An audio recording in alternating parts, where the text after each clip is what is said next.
এটা আমার কথা না, এটা আপনাদের মতো যারা সাংবাদিক আছেন তারা জরিপ করছে যে 53% মানুষ আওয়ামী লীগকে ভোট দিতে চায়। কেন দিতে চায়? কারণ আওয়ামী লীগই তাদের আস্থা, শেখ হাসিনাই আস্থা, শেখ হাসিনাই আস্থা। আজকে কি বলছেন? আজকে ডক্টর ইউনূস কি বলছেন? যে আমি ব্যর্থ, আমি পারতেছি না। কেন? আপনি নোবেল পুরস্কার আনতে পারেন, আপনি বলতে পারেন পৃথিবীতে আমি বাংলাদেশের দারিদ্রতা জয় করেছি। কোথায় আপনি দারিদ্রতা জয় করেছেন? আপনি দেখান যে বাংলাদেশের এই জায়গায়, এই গ্রামে, এই জায়গায় আমি দারিদ্রতাকে আমি দূর করেছি। কোথাও না। দারিদ্রতাকে জয় করেছে আওয়ামী লীগ, দারিদ্রতাকে জয় করেছে নৌকা মার্কা, দারিদ্রতা জয় হয়েছে শেখ হাসিনার নেতৃত্বে। আজকে আপনি দেখুন উন্নয়নের কথা বলছেন, অনেক কিছু বলছেন, কিন্তু আমি যেটা বলছিলাম যে অনেক আওয়ামী লীগের বিরুদ্ধে যে পরিমাণ লুটপাটের অভিযোগ, এটি তো মানে কল্পনাকেও হার মানাচ্ছে। আপনার এই কথাটা হাস্যকর। আপনার ওই যে অর্থনীতিবিদ দেবপ্রিয় অনেক জ্ঞানী মানুষ, আমার মতো ক্ষুদ্র জ্ঞানের মানুষ, তার সমালোচনা করা ঠিক হবে কিনা জানি না। তারপরও মোটা দাগে বলি কথাটা, যে বাংলাদেশের উনি বলেছেন 28 লক্ষ কোটি টাকা পাচার হয়েছে। আপনি কি বলেন? 28 লক্ষ কোটি টাকা পাচার যদি হয়ে থাকে, এই ডেভেলপমেন্ট বাজেটই তো 28 লক্ষ কোটি টাকা ছিল না গত 15 বছরে। 28 লক্ষ টাকা পাচার হলে আপনার পদ্মা সেতু কিভাবে হলো নিজস্ব অর্থায়নে? 28 লক্ষ কোটি টাকা যদি পাচার হয়ে যায়, তাহলে কিভাবে ঢাকা থেকে রংপুর পর্যন্ত 4 লেন রাস্তা হয়?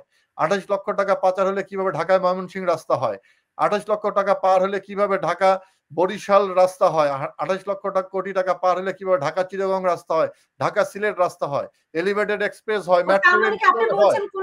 কোনো অর্থ পাচার হয়নি, এস আলম গ্রুপের অর্থ তো আপনাদের আমলেই বের হয়েছে। না, আমার কথা হচ্ছে এগুলো প্রুফ করতে হবে।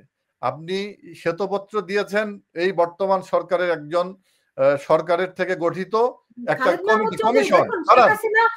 কথাটা শেষ করতে দেন। তার পিয়ন 400 কোটি টাকার মালিক।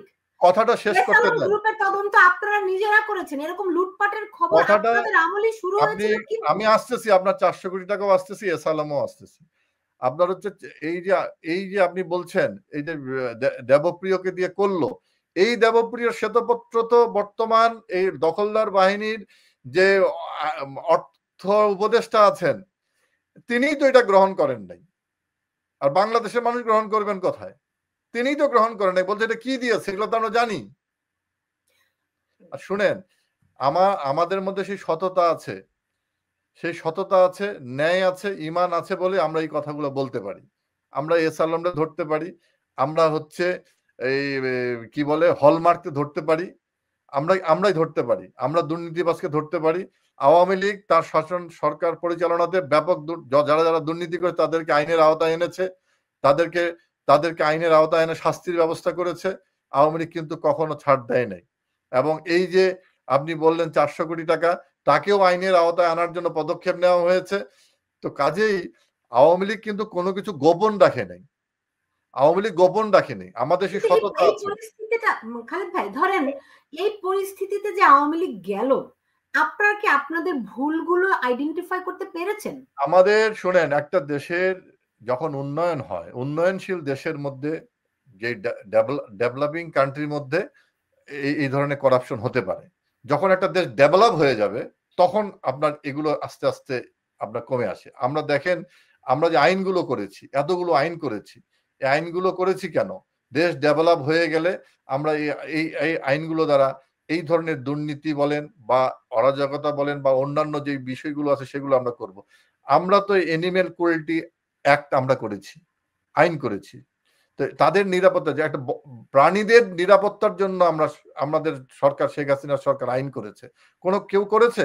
আপনি দেখেন ঢাকা শহরের কুকুর, বিড়াল, এই বন্যপ্রাণী আজকে নির্বিচারে হত্যা করা হচ্ছে। তাদের প্রতি কোনো ধরনের মানে মানবিক আচরণ করা হচ্ছে না। 57 ধারা দিয়ে বাংলাদেশের এমন কোন সভ্য মানুষ নেই প্রতিবাদ জানায়নি, রাইট? এই 57 ধারায় কত মানুষকে হয়রানি করা হয়েছে? 54 ধারা না, 57 ধারায় বিশেষ ক্ষমতা, আইসিটি অ্যাক্ট 57 আইসিটি অ্যাক্ট, সেটা বলে আইসিটি অ্যাক্ট কোথায় করা হয়েছে বলেন? আপনি মিথ্যাচার করছেন। আপনি মনে করেন মাহমুদুর রহমান তিনি বললেন যে শাহবাগের যে গণজাগরণ মঞ্চ, সেটা নিয়ে কি রিপোর্ট করলেন?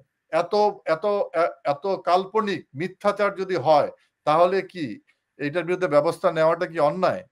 তিনি যখন বললেন যে কি কাবা শরীফের গিলাফ দিয়ে ওইখানকার মুসল্লিরা এখানে প্রতিবাদ করছে, তো এটা এত বড় ব্যভিচার, মিথ্যাচার, এটার কি কোনো পদক্ষেপ বর্তমান সরকার নিবে না?